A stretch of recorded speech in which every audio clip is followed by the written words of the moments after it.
ಪ್ರೇಕ್ಷಕರಿಗೆ ಮನರಂಜನೆ ನೀಡಲು ನಟ ನಟಿಯರು ಹಗಲಿರುಳು ಶ್ರಮಿಸುತ್ತಾರೆ. ಈ ಪ್ರಕ್ರಿಯೆಯಲ್ಲಿ ಕೆಲವರು ಕಾಲು ಕೈ ಮುರಿದುಕೊಂಡಿದ್ದಾರೆ, ಇನ್ನು ಕೆಲವರು ಪ್ರಾಣವನ್ನೇ ಕಳೆದುಕೊಂಡಿದ್ದಾರೆ, ಇನ್ನು ಕೆಲವರು ಜೀವನ ಪೂರ್ತಿ ಹಾಸಿಗೆ ಹಿಡಿದಿದ್ದಾರೆ. ಜೀವದೊಂದಿಗೆ ಚೆಲ್ಲಾಟವಾಡಿದ ನಿದರ್ಶನಗಳು ಸಾಕಷ್ಟಿವೆ. ಇತ್ತೀಚೆಗೆ ನಟಿ ವನಿತಾ ವಿಜಯಕುಮಾರ್ ತಮ್ಮ ಜೀವನದಲ್ಲಿ ನಡೆದ ಒಂದು ಘಟನೆಯನ್ನು ಬಹಿರಂಗಪಡಿಸಿದ್ದಾರೆ. ಮಂಜುಳಾ ವಿಜಯಕುಮಾರ್ ಅವರ ಪುತ್ರಿಯಾಗಿ ಬೆಳ್ಳಿತೆರೆಗೆ ಪಾದಾರ್ಪಣೆ ಮಾಡಿದ ವನಿತಾ ವಿಜಯಕುಮಾರ್ ಮೊದಲು ಚಂದ್ರಲೇಖ ಎಂಬ ತಮಿಳು ಚಿತ್ರದ ಮೂಲಕ ಚಿತ್ರರಂಗ ಪ್ರವೇಶಿಸಿ ಉತ್ತಮವಾಗಿ ಗುರುತಿಸಿಕೊಂಡಿದ್ದರು. 1999ರಲ್ಲಿ MS ರಾಜು ನಿರ್ಮಾಣದಲ್ಲಿ ಕೋಡಿ ರಾಮಕೃಷ್ಣ ನಿರ್ದೇಶನದಲ್ಲಿ ಮೂಡಿ ಬಂದ ದೇವಿ ಚಿತ್ರದ ಮೂಲಕ ತೆಲುಗು ಪ್ರೇಕ್ಷಕರನ್ನು ತಲುಪಿದರು. ಈ ಸಿನಿಮಾದ ಗ್ರಾಫಿಕ್ಸ್ ಮತ್ತು VFX ಆ ಸಮಯದಲ್ಲಿ ಪ್ರೇಕ್ಷಕರನ್ನು ಸೆಳೆದಿತ್ತು. ದೇವಿ ಚಿತ್ರದ ಒಂದು ದೃಶ್ಯದಲ್ಲಿ ವನಿತಾ ವಿಜಯಕುಮಾರ್ಗೆ ಹುತ್ತದಿಂದ ಹಾವು ಬಂದು ಬೊಟ್ಟು ಇಡಬೇಕಿತ್ತು. ಈ ದೃಶ್ಯವನ್ನು ಡಮ್ಮಿ ಹಾವಿನಿಂದ ಚಿತ್ರೀಕರಿಸದೆ ನಿಜವಾದ ಹಾವಿನಿಂದ ಚಿತ್ರೀಕರಿಸಿದಾಗ ಅದು ವನಿತಾಗೆ ಕಚ್ಚಿತ್ತು. ಇದರಿಂದ ಚಿತ್ರತಂಡವೇ ಶಾಕ್ ಆಗಿದ್ದರೆ ವನಿತಾ ಮಾತ್ರ ತುಂಬ ಶಾಂತವಾಗಿದ್ದರು ಎಂದು ನಿರ್ಮಾಪಕ MS ರಾಜು ಇತ್ತೀಚೆಗೆ ಹೇಳಿದ್ದರು. ಇದೀಗ ಈ ಘಟನೆಯ ಹಿಂದಿನ ಕಥೆಯನ್ನು ವನಿತಾ ಹಂಚಿಕೊಂಡಿದ್ದಾರೆ. ಕಾಮಾಕ್ಷಿ ಭಾಸ್ಕರ್ ಮತ್ತು ಶ್ರವಣ್ ರೆಡ್ಡಿ ಜೋಡಿಯಾಗಿ ನಟಿಸಿರುವ ಅಗದ ಚಿತ್ರವನ್ನು ಹಿರಿಯ ನಿರ್ಮಾಪಕ ಹಾಗೂ ನಿರ್ದೇಶಕ MS ರಾಜು ನಿರ್ದೇಶಿಸಿದ್ದಾರೆ. ಉಲ್ಕಾ ಗುಪ್ತಾ, ಜೋವಿಕಾ ವಿಜಯಕುಮಾರ್, ಭಾನುಚಂದರ್ ಮುಂತಾದವರು ಪ್ರಮುಖ ಪಾತ್ರಗಳಲ್ಲಿ ನಟಿಸಿದ್ದಾರೆ. ಅಗದ ಚಿತ್ರವು ತೆಲುಗು, ತಮಿಳು, ಹಿಂದಿ, ಕನ್ನಡ, ಮಲಯಾಳಂ ಭಾಷೆಗಳಲ್ಲಿ ಆಗಸ್ಟ್ 14ರಂದು ಬಿಡುಗಡೆಯಾಗಲಿದೆ. ಇತ್ತೀಚೆಗೆ ಈ ಸಿನಿಮಾದ ಪ್ರೀ ರಿಲೀಸ್ ಕಾರ್ಯಕ್ರಮ ಹೈದರಾಬಾದ್ನಲ್ಲಿ ನಡೆಯಿತು. ಈ ಸಂದರ್ಭದಲ್ಲಿ ವನಿತಾ ವಿಜಯಕುಮಾರ್ ಮಾತನಾಡಿ, ನಾನು ಸುಮಾಗೆ ದೊಡ್ಡ ಅಭಿಮಾನಿ. ರಾಜುಗಾರು ಬಂದು ಸುಮಾಗೆ ಈ ಕಾರ್ಯಕ್ರಮ ನಡೆಸಿಕೊಡುತ್ತಿದ್ದಾರೆ ಎಂದಾಗ ಅಗದ ಖಂಡಿತ 100% ಹಿಟ್ ಆಗುತ್ತೆ ಎಂದು ನನಗೆ ಅನಿಸಿತು. ಅವರು ಲಕ್ಕಿ ಮಹಿಳೆ, ಲಕ್ಕಿ ಪರ್ಸನ್.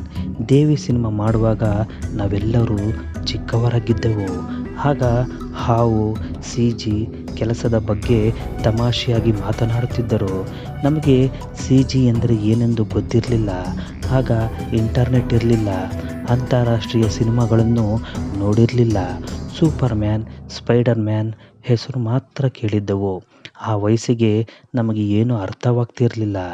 ಆದರೆ ಸಿನಿಮಾ ಮಾಡಿದ ನಂತರ ಬಹಳ ಹೊಸದಾಗಿ ಅನಿಸಿತು. ದಕ್ಷಿಣ ಭಾರತದ ಸಿನಿಮಾಗಳ ಇತಿಹಾಸದಲ್ಲಿ ಆ ಮಟ್ಟಿಗೆ ಗ್ರಾಫಿಕ್ಸ್ ಬಳಕೆ ದೇವಿ ಚಿತ್ರದೊಂದಿಗೆ ಆರಂಭವಾಯಿತು ಎಂದು ವನಿತಾ ತಿಳಿಸಿದರು. ಹಾವು ಕಚ್ಚಿದ ಘಟನೆಯ ಬಗ್ಗೆ ರಾಜುಗಾರು ಹಿಂದೆ ಹೇಳಿದ್ದರು. ಅಲ್ಲಿ 10ನೇ ಮತ್ತು 11ನೇ ಟೇಕ್ ಆಗಿತ್ತು. 12ನೇ ಟೇಕ್ ಸಮಯದಲ್ಲಿ ಹಾವು ನಿಮ್ಮ ಕೈಗೆ ಕಚ್ಚಿತಂತೆ ನಿಜವೇ ಎಂದು ಸುಮಾ ಕೇಳಿದರು. ಇದಕ್ಕೆ ವನಿತಾ ಉತ್ತರಿಸಿ, ಆ ದೃಶ್ಯಗಳಿಗೆ ಕಂಪ್ಯೂಟರ್ ಗ್ರಾಫಿಕ್ಸ್ ಇರಲಿಲ್ಲ, ನಿಜವಾದ ಹಾವನ್ನೇ ಬಳಸಿದರು. ಮೊದಲು ಡಮ್ಮಿ ಹಾವಿನಿಂದ ಮಾಡಿಸಲು ಪ್ರಯತ್ನಿಸಿದರೂ ಅದು ಸರಿಯಾಗಿ ಬರಲಿಲ್ಲ. ಆದರೆ ರಾಜುಗಾರು ಮತ್ತು ಕೋಡಿ ರಾಮಕೃಷ್ಣ ಅವರು ನಿಜವಾದ ಹಾವಿನಿಂದಲೇ ಚಿತ್ರೀಕರಿಸಲು ನಿರ್ಧರಿಸಿದರು. ಈ ವಿಷಯ ತಿಳಿದಾಗ ಸಿನಿಮಾ ಮುಗಿಯುವ ಮುನ್ನವೇ ನಾನು ಸಾಯುವುದು ಖಚಿತ ಎಂದು ಅಂದುಕೊಂಡಿದ್ದೆ. ಹಾವು ಕಚ್ಚಿ ಈ ಹುಡುಗಿ ಸಾಯುತ್ತಾಳೆ ಎಂದು ಅವರು ಅಂದುಕೊಂಡಿರಬಹುದು. ಏನೇ ಆದರೂ ನಾವು ಇದನ್ನು ಮಾಡಿಯೇ ತೀರುತ್ತೇವೆ ಎಂದು ನಿರ್ಧರಿಸಿದ್ದೆವು ಎಂದು ವನಿತಾ ವಿವರಿಸಿದರು. ಈ ಸಿನಿಮಾದ CG ಕೆಲಸ, ಗ್ರಾಫಿಕ್ಸ್ ಕೆಲಸ ಮುಗಿದು ಬರಲು 3 ವರ್ಷ ಬೇಕಾಯಿತು.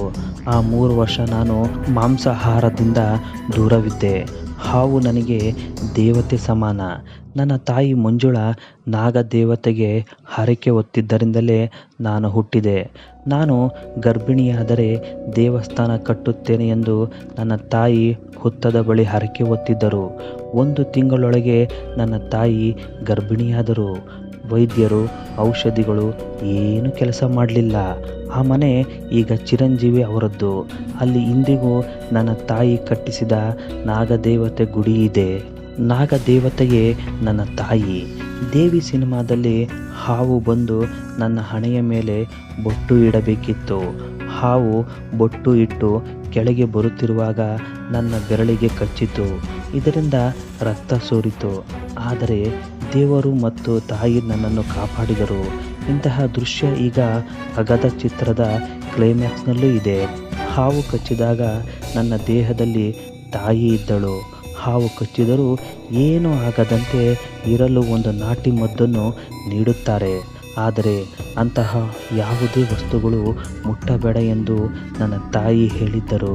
ಆಸ್ಪತ್ರೆಗೆ ಕರೆದುಕೊಂಡು ಹೋಗಿ ಅಲ್ಲಿ ಪೆನ್ಸಿಲಿನ್ ಇಂಜೆಕ್ಷನ್ ನೀಡುತ್ತಿದ್ದಾಗ ಅದನ್ನು ಕೂಡ ಬೇಡ ಎಂದು ತಡೆದರು. ಇದರಿಂದ ರಾಜುಗಾರು ಆತಂಕಗೊಂಡಿದ್ದರು.